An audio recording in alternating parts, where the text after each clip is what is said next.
Ողջույն, այսօր Սիվինեթի տաղավարում հյուրընկալել եմ թուրքագետ Երևանի պետական համալսարանի հայագիտական հետազոտությունների ինստիտուտի բաժնի վարիչ Նելի Մինասյանին։ Բարև ձեզ, Տիկին Մինասյան, շնորհակալություն հրավերը ընդունելու համար։ Իհարկե մենք այսօր խոսելու ենք Թուրքիայի քաղաքականության մասին հիմնականում, մասնավորապես Իրանի շուրջ զարգացումների կոնտեքստում, այդ թեման մեզանում կարծեք թե շատ չի լուսաբանվում, բայց միջև այդ ուզում եմ հետևյալ թեմայի շուրջ խոսել, վերջերս եք վերադարձել Ադրբեջանից, այնտեղ եք խաղաղության կամուրջ նախաձեռնության շրջանակում, կուզեի ձեր կարծիքն իմանալ, թե ինչպես է գնահատում Հայաստանն ու Ադրբեջանը ներկայում խաղաղության գործընթացում ուր են հասել եւ ձեր տպավորությամբ որքանով են կողմերը նույնությամբ մոտենում խաղաղության գործընթացին։ Նախ շնորհակալություն հրավերի համար եւ ես երևի թե վերջին հարցին անդրադառնամ կամ այդտեղից սկսեմ, ինչ փուլում է գտնվում ըստ էության խաղաղության գործընթացը եւ արդյոք երկու կողմերն էլ նույն պատկերացումն ունեն այս գործընթացի հետ կապված։ Ես կարծում եմ եւ համենայն դեպս այն տպավորություններից, որոնք որ այնտեղ ստացանք, որ ադրբեջանական կողմը եւս ձգտում է խաղաղության, այսինքն նրանք եւս փորձում են կամ ըստ էության իրենց համար համենայն դեպս այս փուլում ուրեմն եկել են այն եզրակացության, որ խաղաղության գործընթացով պետք է տեղ ունենա հաջորդ ուրեմն քայլերը։ Բայց միաժամանակ դեռ շարունակում են Հայաստանին ներկայացնել որոշակի ուրեմն պահանջներ կամ խնդիրներ։ Մասնավորապես դա նրանց գլխավոր անհանգստացնող խնդիրը, կարծում եմ գաղտնիք չի, բոլորս գիտենք, սահմանադրության հետ է կապված եւ նախաբանի փոփոխության, այո, այստեղ խնդիրը վերաբերվում է միայն Լեռնային Ղարաբաղ այդ բառին, արտահայտությանը, որով նրանք այսպես շարունակում են վախեր ունենալ կամ նմանատիպ ընկալումներ, որ խնդիրը մեծ հաշվով փակված չի, եթե դու դա թողնում ես քո հիմնական օրենսգրքում, մայր օրենքում այսպես, եւ մնացած գործընթացը արդեն ավելի շատ կապված է քաղաքական զարգացումների հետ։ Բնականաբար կարծում եմ, որ մեր հանրությանը նաեւ ամենակարևոր հուզող հարցերից մեկը դա պայմանագրի ստորագրումն է։ Ես կասեի, որ դա ակնհայտորեն Հայաստանում տեղի ունենալիք ընտրությունների հետ է կապվում եւ գուցե նաեւ եթե Ադրբեջանում լինեին ընտրություններ, գուցե Հայաստանը նաեւ նման քաղաքականություն որդեգրեր։ Այսինքն սպասողական վիճակի մեջ է։ Մեծ հաշվով այո, սպասողական իրավիճակի մեջ կոնկրետ այդ փաստի հետ կապված։ Մնացածը ես կարծում եմ այս պահին Ադրբեջանի ու Հայաստանի շահերի որոշակի անգամ համընկնումներ կապված տարածաշրջանային իրադարձությունների հետ, մասնավորապես Իրանի դեմ պատերազմի համատեքստում, որը մենք գիտենք, որ լուրջ ռիսկեր ու մարտահրավերներ է պարունակում էր տարածաշրջանի համար եւ դրանից անհանգստացած են ինչպես մեզ մոտ, այնպես էլ Ադրբեջանում են անհանգստացած։ Իհարկե, ի թիվս այլ հարցերի, որ Ադրբեջանը ունի Իրանի հետ, շատ կարևոր խնդիր է թրիփի խնդիրը, որ նրանք բնականաբար նախ եւ առաջ ինչպես եւ մեր պարագայում է ցանկանում են, որպեսզի թրիփի ուրեմն նախագիծը այդ նախաձեռնությունը իրականություն դառնա արդեն գետնի վրա։ Սա կարող է արագացնել այս պատերազմի այդ գործընթացը։ Տեսեք, ես կարծում եմ, որ դա կապված է ոչ Հայաստանից, ոչ Ադրբեջանից, ավելի շուտ կապված է Միացյալ Նահանգներից, որտեղ ակնհայտորեն թե Հայաստանը, թե Ադրբեջանը շահագրգռված են, որ դա ինչքան հնարավոր է արագ տեղի ունենա, արագ սկսվի այդ ամբողջ գործընթացը։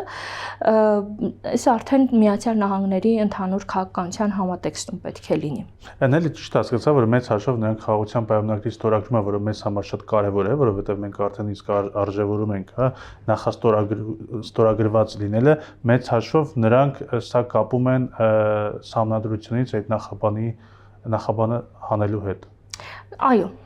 ըստ էության այդպես կարող ենք ասել, որ գլխավոր խնդիրը խաղաղության պայմանագրի ստեղծման խոչընդոտը Իմ դիտարկմամբ նաև, այնքան որ ես եմ հասկացել, հենց այդ խնդիրն է, եւ դրանից հետո կարծում եմ արդեն ֆորմալ ստորագրման պահը տեղի կունենա եւ միաժամանակ գիտեք շատ հետաքրքիր է որ իրենց կողմներ նշում են որ մեծ հաշվով խաղաղությունը հաստատված է, այսինքն մենք հիմա գտնվում ենք երկու կողմերը խաղաղության կառուցման գործընթացի մեջ, որն ավելի կարևոր է, քան փաստաթղթի ստորագրումը։ Իրենք նաեւ այսպիսի մոտեցում են ձևակերպում Կարծում եմ երկուսն էլ կարևոր աստեյության։ Շատ լավ, շատերին հետաքրքրում է կնճռոտ հարցերի քննարկումները եւ հայկական կողմի պատվիրակության մամուլի ասուլիսում էլ նշվեց, որ չկան հարցեր, որոնք տաբու թեմաներ չկան եւ քննարկվում են։ Ուզում եմ հասկանալ, օրինակ գերիների հարցով, մշակութային ժառանգության կամ այսպես կոչված արևմտյան Ադրբեջանի մասով ստացվում էր, արծարծվում էր արդյոք այդ խնդիրները եւ ստացվում էր քիչ թե շատ կառուցողական երկխոսություն։ Իսկապես, ինչպես երբ որ 5 կազմակերպիչները ստեցան առաջին խումբը, որը որ սկսվել է այս գործընթացը, իրենց ուրեմն մամուլի ասուլիսում նշել են,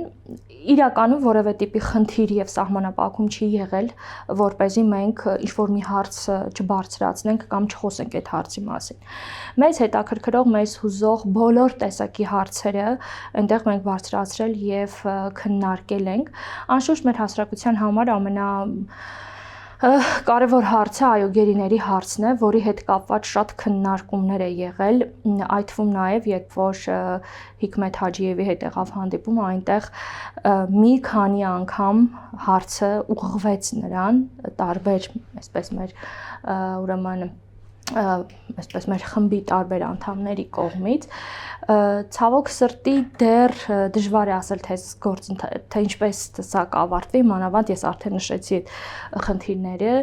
չգիտեմ, գուցե սպասենք, տեսնենք ինչ-որ դրական ինչ-որ հարց,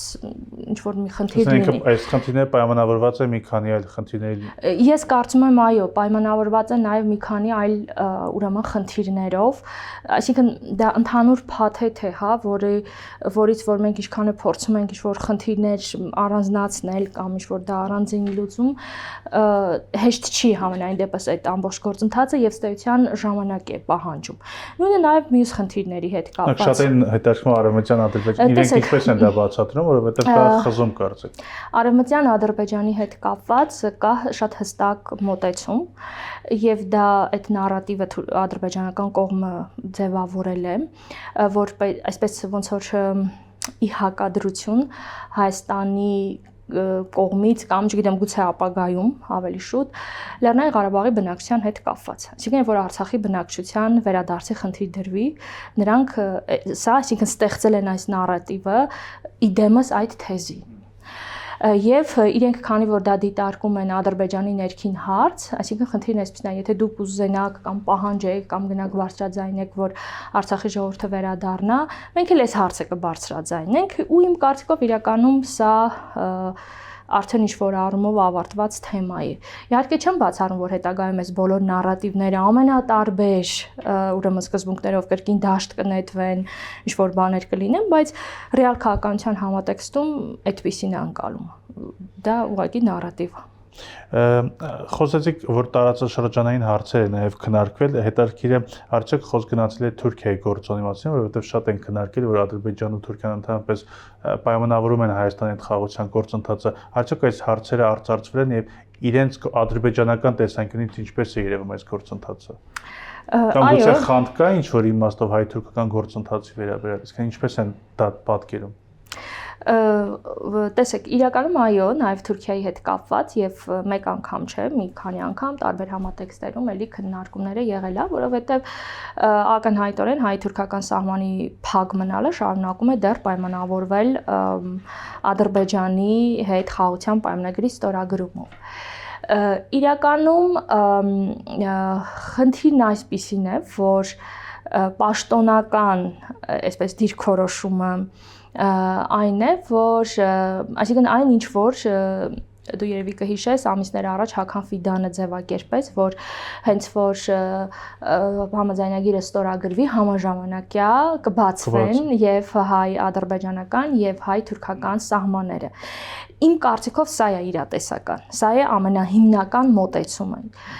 Իհարկե Ադրբեջանը փորձում է ցույց տալ, որ ինքը չի խառնվում այս գործընթացին, իրենք երկու առանձին կողմեր են, բայց ակնհայտ է, որ այս քաղաքականության մեջ կա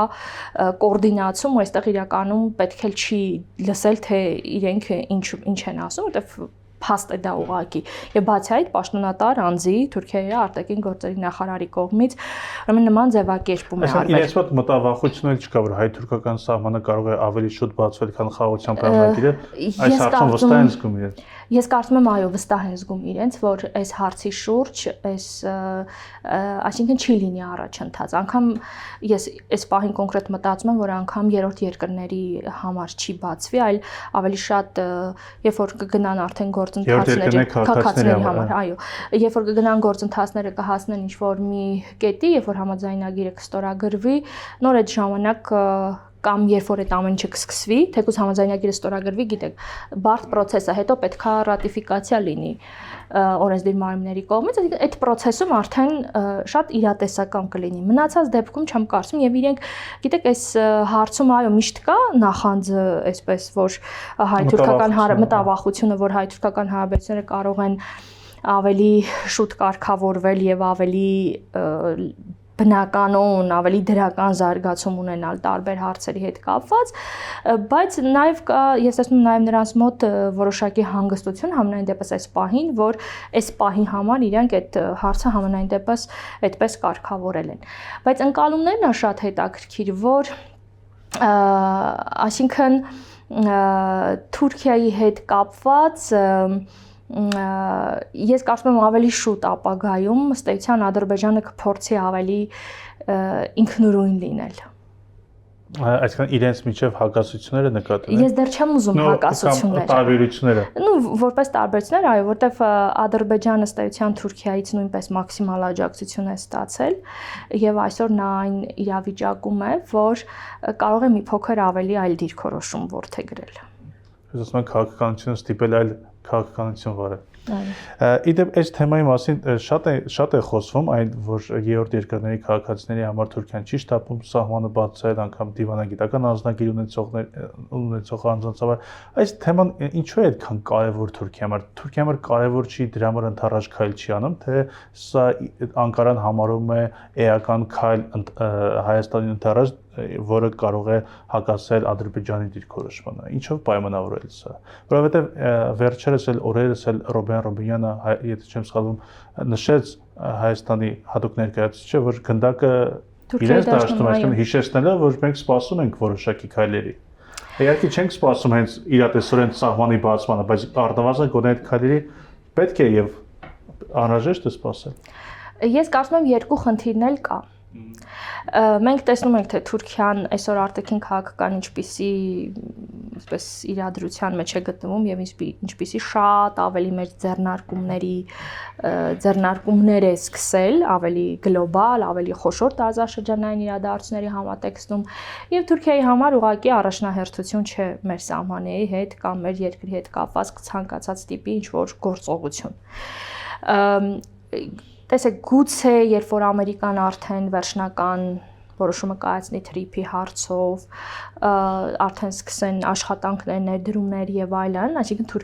Թուրքիայի մոտ իրավիճակից ելնելով տեղ ունենա որոշակի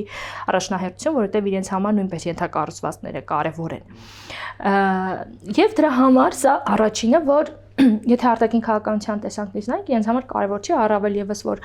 մեծ հաշվով սահմանի վերջնական կարգավորում չի գնում, այլ երրորդ երկրների քաղաքացիների համար, որը էլի մեծ հաշվով մեծ կարևորություն չի, այո, բայց այսինքն անգամ այդ առումով իրենք չեն բանանում։ Պատրաստ չեն։ Մյուս կողմից, այսինքն այդ քաղաքական որոշումը չեն կայացրել։ Այս միայն Ադրբեջանի հետ կապված չպետք է ուրեմն դիտարկել, այլ թվում նաև իրենց հենց բուն քաղաքականության հետ կապված։ Իսկ մյուս կեսով դա իհարկե պայմանավորված է Ադրբեջանի հետ, որովհետև այստեղ հատկապես երկու երկրների ղեկավարների միջև Էրդողանի եւ Ալիևի շատ սերտ կապեր կա եւ ըստ էության մենք չգիտենք թե նրանք ինչեր են պայմանավորվում։ Ասում են ջենտլմենական պայմանավորվածություն կարող է։ Այո, եւ տեսեք, ես նախորդ իմ խոսքում ասացի, որ այդ Ֆիդանի այդ հայտարարությունը, նաեւ Ադրբեջանի պաշտոնական այդ դիրքորոշումը հենց վկայում է դրա մասին, որ նրանք ուղղակի երկուսով եկել են որոշակի համաձայնության մեր խնդրի հետ կապված։ Այսինքն վստահորեն կարող ենք ասել, որ Հայաստանի հետ կապված որոշումների կայացման գործընթացում նրանց քաղաքական որոշումների կայացման մեջ կա հստակ համաձայնեցում։ Այսինքն այս պահին սпасել ուրիշ բանի շատ ուղղակի միամտություն կլինի։ Հարակից այլ թեմայի կուզեի անդրադառնալ, խոսքը այս շաբաթավերջին Անտալիայի դիվանագիտական ֆորումի մասին է, որը ամեն տարի սովորաբար կազմակերպվում է եւ Թուրքիան իր հարկի տակ է հյուրընկալում տարբեր միջազգային երկրների առաջնորդներին եւ բարձրաստիճան պատվիրակություններին, լուրեր տարածվեցին, հայտնի դարձավ, որ այս անգամ Հայաստանը մասնակցելու է փոխարգործնախարարի մակարդակով, Վահան Կոստանյանն է ներկայացնելու հայկական պատվիրակությունը։ Իդեպ շատերը նկատեցին, որ վերջին 2 տարվա ընթացքում Հայաստանը ներկայացրել է արտաքին գործերի նախարար Արարատ Միրզոյանը եւ հիմա ստացվում է, որ ներկայացչական շեմը իջեցվել է։ Ինչով է սա պայմանավորված ըստ Ես կարծում եմ պայմանավորված է այն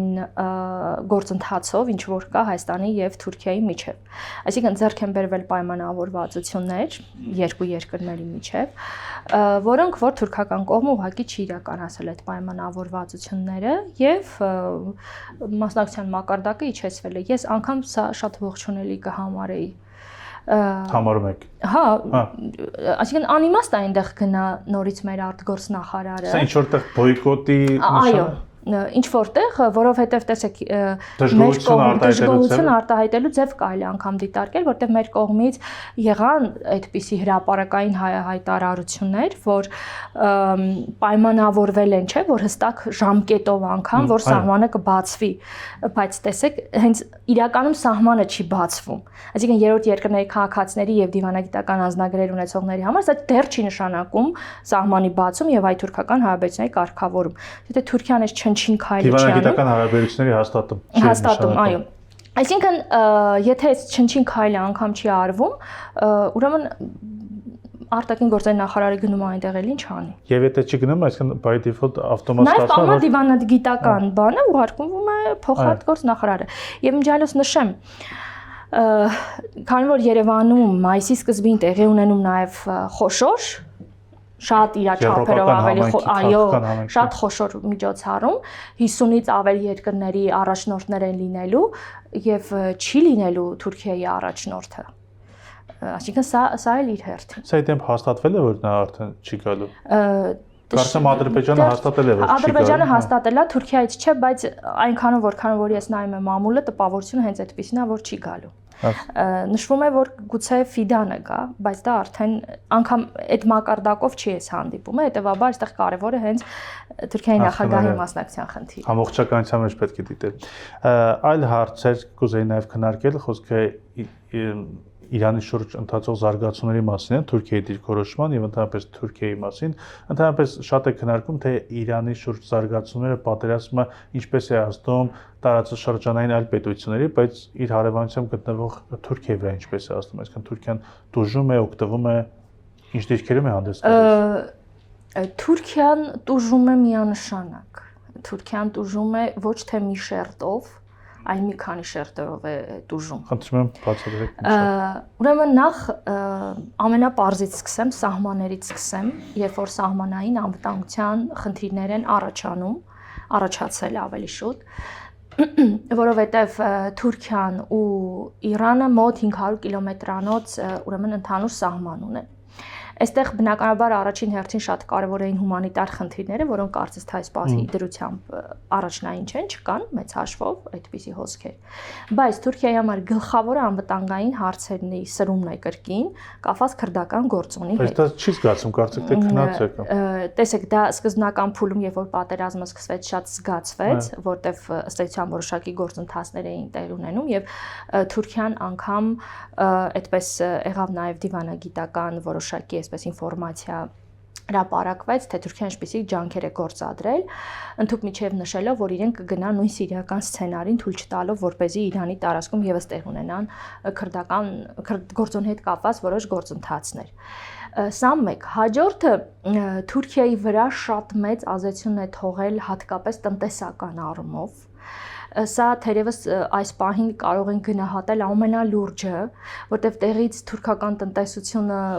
չգիտեմ, ինչ բառերով կարելի է բացատրել, թե ինչ վիճակի մեջ է գտնվում,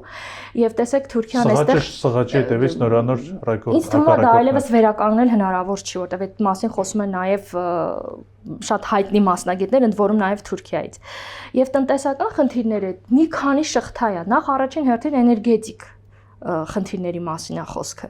որ Թուրքիան ամբողջությամբ կախված է ներկրումներից, ուրեմն էներգետիկ ռեսուրսներից, ու նաև Իրանն է իրեն էներգետիկ ռեսուրսներ տալիս, ու այս ընթացքում բենզինը արդեն երևի 15-րդ անգամ թանկացավ ու անդադար այսպես թանկանում, դա շղթայական թանկացումներ գնում է նաև այլ ոլորտներում։ Բայց նելի, եւ դա այն դեպքում փաստորեն, որ Թուրքիան այն երկրներից չի ամենևին, որ սերտորեն կապված է Հորմուզի նեղուցից։ Սերտորեն կապված չէ, բայց Իրանը տալիս է իրենց էներգետիկ տալիս է անուղակի նաև եւ տալիս է նաև էներգետիկ ռեսուրսները Իրանը իրենց տալիս։ Եվ հիմնականն ստանում է Միացյալ Նահանգներից եւ Ռուսաստանից Թուրքիան։ Ես ճիշտ ասած վերջին բաները չեմ տեսել, այո, ռուսականը 40% է կազմում։ Բայց արդեն այն որ կորուստներ է կրում, դա փաստ է։ Չէ, դա ակնհայտ է, որ դրա հետ կապված։ Եվ նաև տեսեք Թուրքիայի տնտեսության հետ կապված մյուս կարևորագույն խնդիրը այս պահին այն է, որպեսզի իրենք կարողանան լիրայի արժեզրկումը թույլ չտալ եւ իրենք այս ուղղությամբ հսկայական մեծ աշխատանք են անում, պահուստային ֆոնդեր են օգտագործում, ոսկու պաշարներ են օգտագործում, որտեղ դա որպեսզի դա թույլ չտան, բայց անհասկանալի է, եթե օրինակ 40 օր էլ շարունակվի, ոնց են հետո այս ուրեմն բալանսը կարողանալու պահել։ Ընդհանրապես տնտեսական առումով շատ ավելի ուրեմն երկրի վիճակը վատացել։ Առաջի երկու ընտրությունները վերջին հենց տնտեսությամբ էին պայմանավորված մեծ։ Այդ էր գլխավոր թեման։ Իսկ քաղաքական դիրքերի վրա ինչպես է ազդել։ Քաղաքական դիրքերի վրա տարածաշրջանային քաղաքականության մեջ ես կասեի Թուրքիայի դիրքերը ինչ որ առումով թուլացել են, որովհետև Թուրքիան բնականաբար մեծ մերձավոր արևելքում ավելի մեծ ուրեմն այսպես գործնեությանը միտված, բայց մենք ակնհայտորեն տեսնում ենք, որ չնայած նրա ակտիվ դիվանագիտական ջանքերին, նրան մեծ հաշվով չեն ընդգրկում այն լայն գործընթացների մեջ, որոնք որ տեղի են ունենում։ Միջնորդել չդարավ։ Դե հենց դա նկատում եմ առաջին հերթին, այսինքն նաև միջնորդական այդ ամբողջ խնդիրը չարեցին։ Պաղեստինի հարցում ինքը շատ ակտիվ էր, տեսեք զրոյական արդյունք ունի ըստ էության այս պահին, բայց շատ ավելի կարևոր է, որ ինքը իրենք արդեն հայտարարում են, որ եթե մերձավոր արևելքում լայն առումով սկսվեն ինչ-որ գործընթացներ, իրենք հնարավորինս զերծ կմնան այդ ուրեմն գործընթացներից։ Սա շատ հետաքրքիր է, որտեղ ռետորաբանությունը այլ բանի մասն է խոսում, բայց ռեալ պոլիտիկը այլ բան է ցույց տալիս։ Մյուս խնդիրը Իսրայելի խնդիրն է, սա եւս շատ կարևոր է եւ շատ ուշադրության է արժանի ուրեմն այս համատեքստում, թե հետագա գործընթացները Իսրայելի հետ ինչպես կգնան եւ մյուս կարծում եմ էլ ավելի կարևոր խնդիրներից է, որը նաեւ շատ կապված է այս ասած երկուսի հետ, դա անվտանգային համակարգին է վերաբերվում։ Եթե իսկապես Միացյալ Նահանգները դուրս է գալիս ՆԱՏՕ-ից, այսինքն իրենք էլ են իմջայլոց շատ քննարկում, որ ՆԱՏՕ-ն ինչ որ ճգնաժամային իրավիճակում է գտնվում։ Իրենք ինչ են անելու։ Ես այդտեղ տարբեր սցենարների մասին է խոսվում։ Մեկ Եվրոպային են համոզում, որ առանց մեզ չեք կարող դուք մենք պետքա լինենք այդ համակարգում։ Իմջայլոց այդ մասին նաև Վլադիմիր Զելենսկին, որ վերջին այցը մի քանի օր առաջ ունեցավ այնտեղ, հենց այս կարևոր խնդիրներից մեկը դա էր, որ հենց Զելենսկին է եվրոպացիներին փորձում համոզի, որ առանց Ուկրաինայի եւ առանց Թուրքիայի հնարավոր չի, բայց եվրոպացիք առայժմ լուրջ արձագանքներ չեն տալիս։ Փորձում է ձևավորի մուսուլմանական երկրներից որոշակի դաշինք, ընդ որում սա արվում է հակադրություն Իսրայել, Հունաստան, Հարավային Կիպրոս այս դաշինքին։ Մի մասը փորձում է Ամերիկայի հետ կրկին ընդլայնել այսպես համագործակցություն, այսինքն այս խնդիրների շարք են, որոնք որ Թուրքիայի դիրքերը ավելի են թույլատնում։ Իրենք էլ դեռ չեն կողմնորոշվել։ Չեն կողմնորոշում, այո, որտեղ ըստ էության շատ բաներ կախված է հենց նահանգների գործողություններից։ Հասկանալի է, եւ վերջին հարցը հենց գալով հենց բուն ՆԱՏՕ-ին, Միացյալ Նահանգների նախագահ Թրամփը շատ է բողոքում ՆԱՏՕ-ից, նշել է, որ դուք չհասակ մեզ օգնության, այնինչ մենք այլևս չենք պատրաստվում ձեր անվտանգային հովանոցի դերը կատարել եւ այլն, այս դեպքում բայց ինքը ուղիղ կարծեք թե հիմնական թիրախավորում է եվրոպական պետություններին, բայց զերծ է մնում Թուրքիային քննադատելուց, ինչպես է հասկանալ։ Թրամփի զայրույթը չի տարածում Թուրքիայի վրա։ Տեսեք, ես կարծում եմ դա նախ նրանից է, որ Թուրքիան ՆԱՏՕ-ում որոշումներ կայացնող մեխանիզմի մաս չի կազմում ուղղակի։ Ներքին դասավորած։ Սա վճռական ձայնի իրավունք չունի։ Ինչքան է որ թուրքերը շատ են սիրում անդադար հայտարարեն, որ իրենք երկրորդ բանակն են ՆԱՏՕ-ում, բայց միայն թվականակով, այսինքն կարևոր որոշումներ կայացման գործընթացում Թուրքիայի ձայնի կշիռը մեծ չէ։ Բայց այդ Թուրքիան շատ կախված է ՆԱՏՕ-ից։ Այսինքն այդ բռնումով են մոտեն, որ Թուրքիան հարևան է Իրանին եւ չի կարող կտրուկ քայլերի գնալ։ Ես մի փոքր վստահ չեմ, որովհետև տեսեք, եթե օրինակ գնար ցամաքային գործողությունների սցենարը եւ եթե պահանջեին Թուրքիայից, այս դեպքում դժվար է պատասխանել Թուրքիան ինչեր անելու, որտեվ տեսեք Իրաքի դեպքում 2003-ին Թուրքիան հստակ արեց, որտեվ նոր ընտրված իշխանություններ ուներ ժողովրդի աջակցություն, բայց այսօր դժվար է այս իրավիճակի Թուրքիան կմերժի արդյոք նահանգներին, թե չէր մերժի։ Այսինքն այստեղ կարծում եմ շատ խնդիրներ կա այս հարցի տակ, բայց որ թուրքերը համենայն դեպս սա օգտագործում են ՆԱՏՕ-ն դեռևս որպես անվտանգային հովանոց, դա այդպես է։ Շնորհակալություն զրույցի համար։ Շնորհակալ։ Հարգելի հետևորդներ, հիշեցնեմ, որ զրուցում էի թուրքագետ Երևանի պետական համալսարանի հայագիտական հետազոտությունների ինստիտուտի բաժնի վարիչ Նելի Մինասյանի հետ։ Շնորհակալություն, կհանդիպենք։